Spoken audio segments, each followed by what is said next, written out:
انا جيت. لو بتجهز تجميع اقتصاديه في 2025 وبتدور على معالج قوي من غير ما تدفع كتير، فالفيديو ده معمول ليك يا صديقي. جمعت لك افضل المعالجات الاقتصاديه اللي تقدر تشتريها في 2025، وهقول لك انا البروسيسور يناسبك سواء العاب شغل او حتى مونتاج. تابع للنهايه عشان تعرف اختيارك الصح وتوفر فلوسك في المكان المناسب.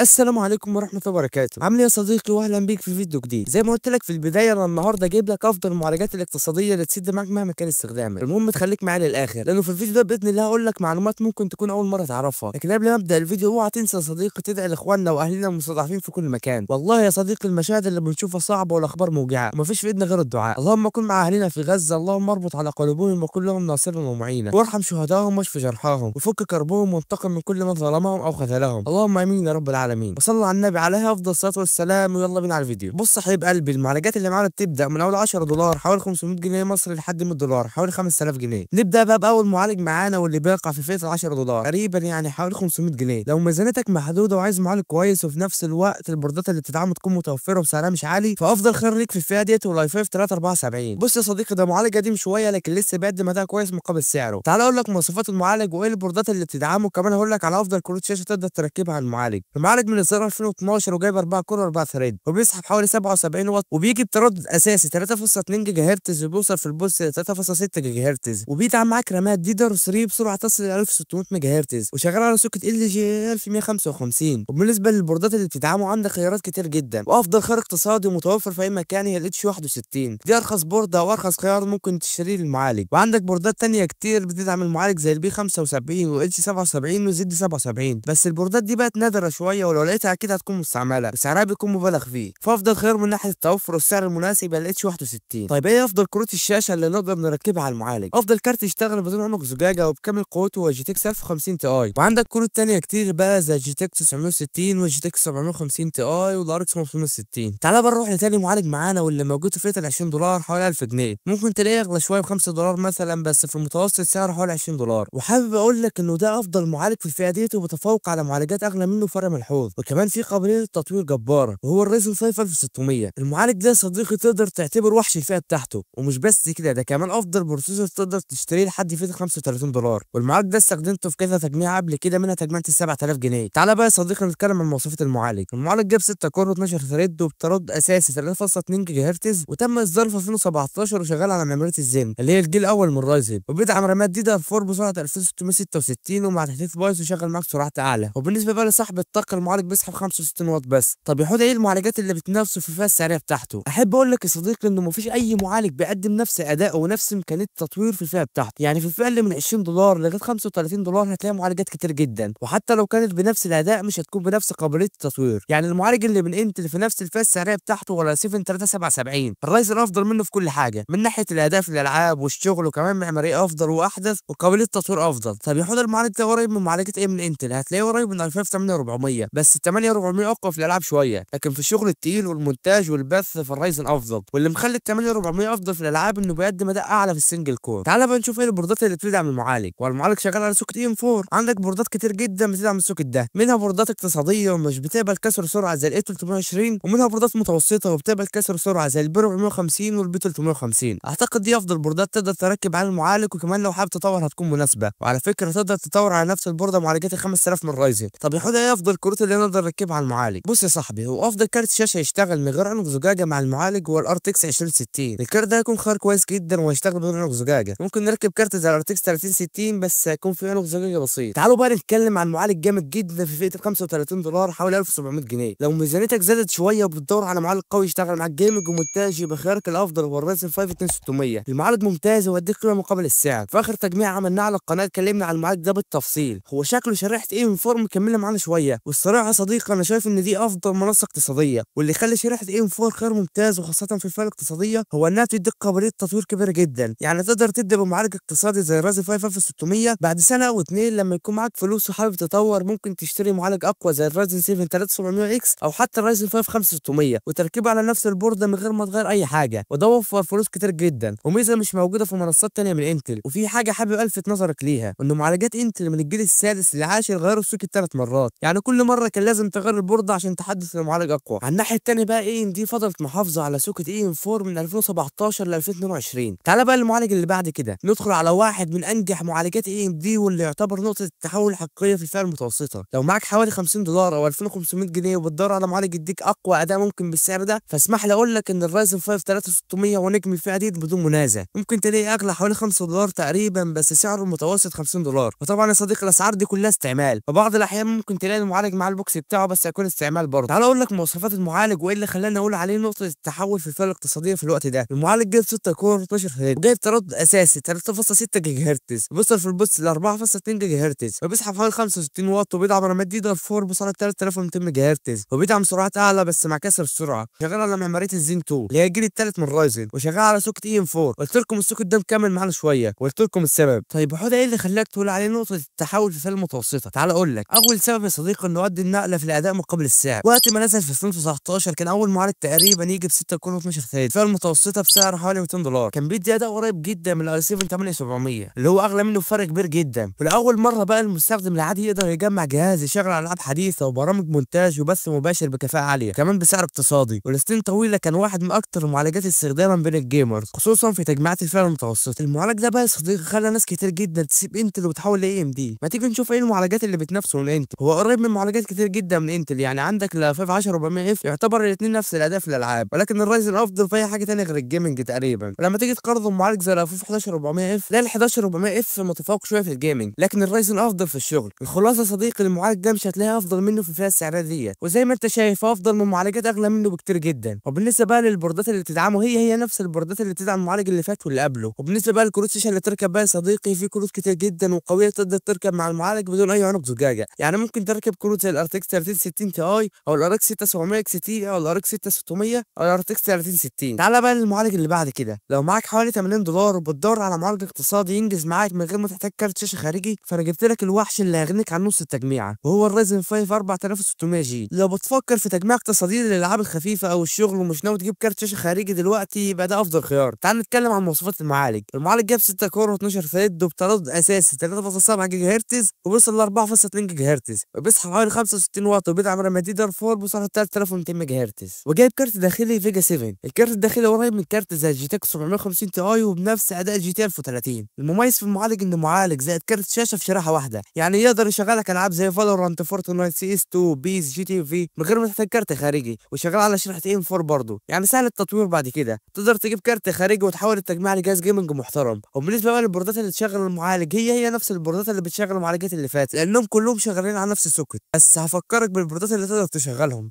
عندك بوردة اي 320 دي ارخص خيار وهتشغل المعالج بعد تحديث البايوس، وعندك بوردة بي 450 افضل خيار وبتدعم كسر سرعه، وعندك بوردة بي 550 لو عايز بوردة حديثة شويه وبتفكر تطور لمعالجات قويه بعدين، واخيرا عندك بوردة اكس 570. بس مش منطقي نهائي انك تجيب البوردة ديت على المعالج ده لانه سعرها غالي جدا، وكمان المعالج مش محتاج بوردة زي ديت عشان يشتغل. وبالنسبه للكروت اللي تشتغل ممكن تركب كروت زي الار تي اكس 3060 او ال 3060 تي اي او الار اكس 6600. طب يا حوده ايه اقرب معالج منه من انتل؟ اقرب معالج ليه من انتل من حيث الاداء هو الاي 3 12100 بس لازم مع كارت شاشه خارجي. تعالى بقى المعالج اللي بعد كده هو في حدود 100 دولار حوالي 5000 جنيه. لو ناوي على تجميع تقيل للالعاب او المونتاج او الاثنين مع بعض ومش عايز تدفع دم قلبك، فاسمح لي اقول لك ان ال 5 12400 اف هو المعالج اللي هيحقق لك المعادله الصعبه. المعالج هيقدم لك اداء جبار حرفيا سواء بقى جيمز او في الشغل التقيل زي المونتاج والريندر، وبسعر حوالي 100 دولار انت كده كانك بتاخد معالج من الفئه العليا بسعر اقتصادي. المعالج ده يا صديقي اللي خلى انتل ترجع المنافسه وبقوه لانه بيقدم اداء ممتاز مقابل السعر. وقت ما نزل كان بيقدم اداء افضل من الرايزن 5 5600 اكس وبسعر اقل، وده لاول مره من فتره كبيره نشوف انتل بتنافس على القيمه مقابل السعر، وعلى نفس السوق تقدر تركب 3 اجيال الجيل 12 وال 13 وال 14. بالاخر يا صديقي ال 12 400 اف هو المعالج اللي رجع انتل المنافسه بعد سنين اي ام دي كانت مكتسحه السوق. ده مش كلام دعايه، دي حقيقه شافها اي حد جرب المعالج بيقدم اداء ممتاز وسعره كويس جدا وصاحب ثقه قليل. تعال اقول لك مواصفات المعالج جاب 6 كور 12 ثريد وبتردد اساسي 2.5 جيجا هرتز وبيوصل في البوست ل 4.4 جيجا هرتز وبيسحب حوالي 65 واط وبيوصل ل 117 واط. بيدعم رامات دي دار 4 بسرعه 3200 ورامات دي دار 5 بسرعه 4800 ميجا هرتز. وبالنسبه للبوردات اللي بتدعمه ارخص خيار نقدر نركب عليه المعالج هو الاتش 610 بورد ما فيش فيها اي مميزات غير انها بتدعم المعالج وسعرها كويس. افضل خيار متوسط بقى عندك البي 660 وعندك بوردات تانية كتير زي زد 690 والزد 790 والاتش 670 والاتش 690. وبالنسبه بقى لكروت الشاشه اللي نقدر نشغلها على المعالج تقدر نركب كروت زي الار تي اكس 4070 او على ار 6750 اكس تي او ار تي اكس 3070. وبس كده يا صديقي، دي افضل معالجات اقتصاديه تقدر تشتريها في 2025. في النهايه المعالجات اللي اتكلمنا عنها النهارده كلها بتقدم اداء مميز بالنسبه لسعرها، لكن قبل ما اختم يا صديقي لازم تدعي لاخواننا المستضعفين في كل مكان، اللهم كن معاهم في مهنتهم وارزقهم النصر والفرج القريب، اللهم امين. ما تنساش بقى يا صاحبي اللايك والاشتراك لو عجبك الفيديو، والسلام.